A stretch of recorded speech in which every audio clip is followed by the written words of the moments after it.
मामलात अमन अमान से हल करने के लिए पीपल्स पार्टी ने जमात इस्लामी को कराची में 2 मेयर्स बनाने की तजवीज़ दे दी।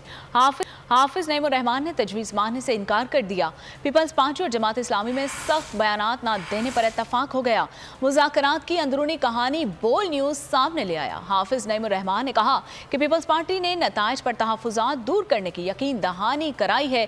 दोबारा गिनती की वजह से मसाइल पैदा हो रहे हैं। पीपी और जमात इस्लामी के दरमियान वर्किंग रिलेशनशिप बेहतर बनाने पर भी इत्तफाक हुआ है।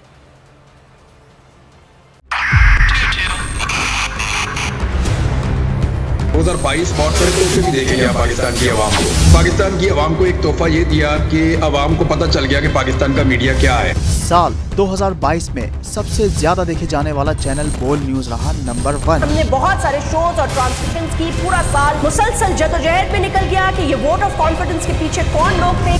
तोड़े रेटिंग के सभी रिकॉर्ड। सोशल मीडिया पर भी सबसे ज्यादा तेजी से 2.4 बिलियन व्यूज का संगे मील अबूर किया। एंकर्स को भी आवाम में सबसे ज्यादा मकबूलियत मिली और सोशल मीडिया पर भी बोल रहा सब पर भारी। सब्सक्राइब करें और बेल दबाएं ताकि कोई खबर रह न जाए।